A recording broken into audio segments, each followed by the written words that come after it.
Começar com a mais frequente de todas, a chamada neoplasia ou tumor intraductal mucinoso papilífero.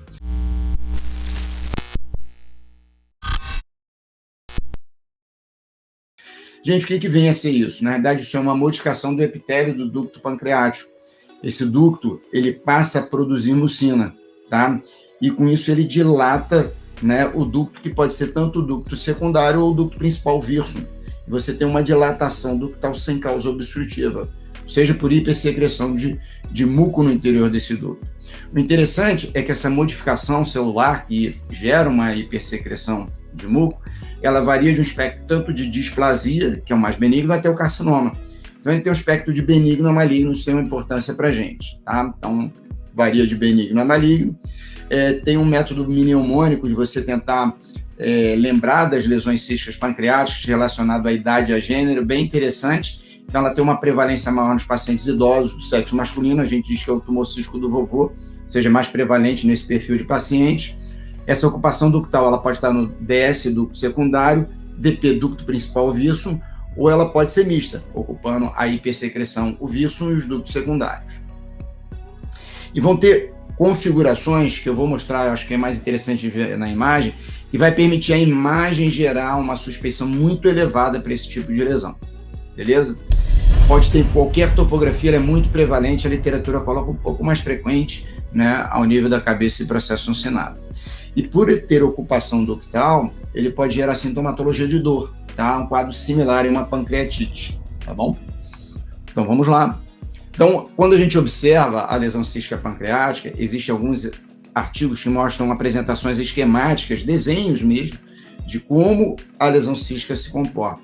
Exatamente por ela ocupar um ducto, o IPMN, ou o TIMP, que a gente chama, ele tem uma configuração alongada, ou que a gente chama de cluster, né? Um acúmulo, um agrupamento de imagens císticas, tá?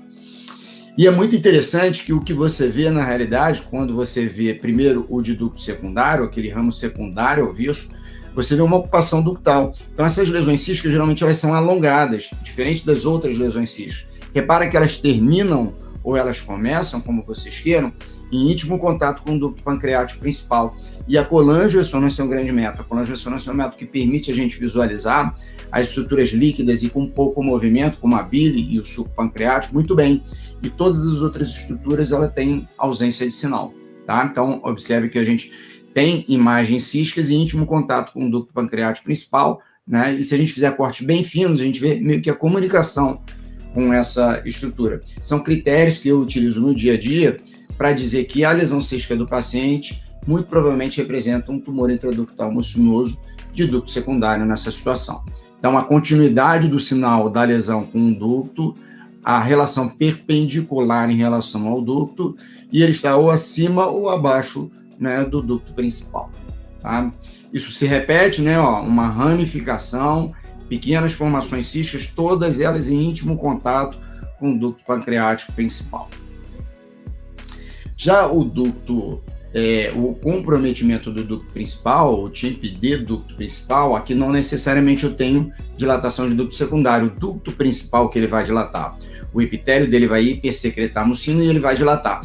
O interessante é que não tem causa obstrutiva, por exemplo, aqui eu não tenho um tumor de cabeça de pâncreas, mas quando eu olho na colangioessonância, o ducto está dilatado por essa hipersecreção, e quem faz a ecoendoscopia, olha a papila, parece que o muco está saindo na papilha, né? Está chamado, né, imagem de olho de peixe, é um aspecto de olho de peixe, né? Isso daí a gente chama de virsungocele, né? Como se fosse um buljo, um abaulamento, né, do virsum ao nível da papila, tá?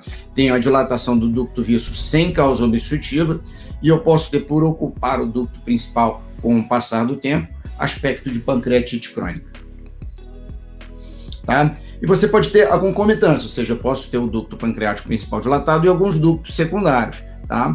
Isso se comprovou na ecoendoscopia. Um outro exemplo aqui, o ducto todo ele dilatado, o ducto secundário dilatado, e você observa ele até o nível da papila, não tem nenhuma causa obstrutiva.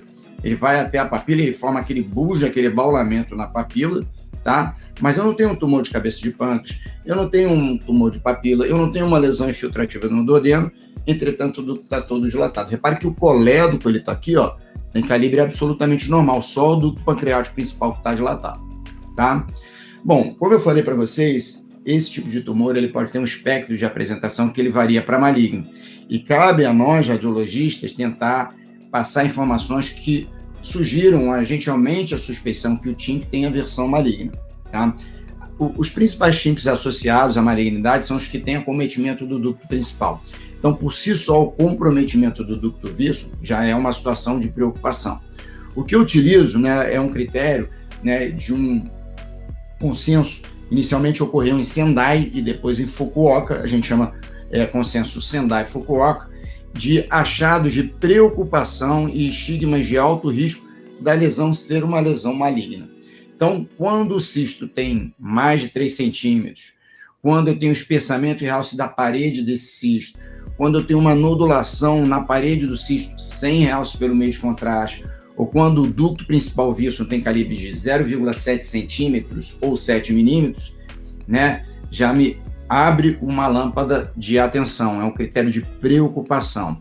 E quando eu tenho estigmas de alto risco mesmo para processo maligno, e que teria obstrutiva associada com dilatação do hepatocolédo, componente sólido, só que ele agora se impregna pelo meio de contraste venoso, ou seja, ele tem vascularização, e o ducto ele fica acima de 7, ele chega acima de 10 milímetros ou, né, 1 centímetro. Então, essas situações são situações de alto risco, né, para processo neoplásico. Nessas situações, eu tenho que ter pelo menos uma ecoendoscopia associada, e nos estigmas de alto risco não está errado se até indicar cirurgia para esse perfil de paciente, ok? Então vamos lá, a lesão cística grande e uma lesão nodular, eu injetei em contraste e impregnou pelo meio de contraste venoso, né? A gente observa bem a seta aqui, o conteúdo líquido sem impregnação e a nodulação com impregnação no interior da seta.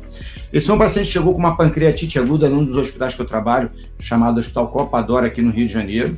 A gente viu que tinha uma dilatação do viço, mas o que era interessante, né, isso é uma reconstrução bem ao longo do eixo do viço, né, repare a cauda, corpo e cabeça, e aqui tinha uma dilatação, e de permeio à dilatação parecia que tinha uma área de impregnação. Repare que parece que tem uma falha de enchimento aqui, ó, na coluna de ressonância, a seta amarela está demonstrando, tá? Esse paciente foi fazer uma ecoendoscopia, confirmou o diagnóstico de TIMP, versão maligna do TIMP, tá? Então, é comum a gente ter na versão maligna componentes sólidos, septos espessos, tá? Áreas de impregnação pelo meio de contraste venoso, né? Esse é um outro exemplo aqui, ó, de uma dilatação ductal. Repare que o ducto continua dilatado, mas nessa área de maior dilatação eu tenho uma grande falha de enchimento, tá? Observe aqui, ó, era um tecido sólido de permeio ao meu ducto dilatado, mais um exemplo de TIMP maligno, cujo tratamento é cirurgia.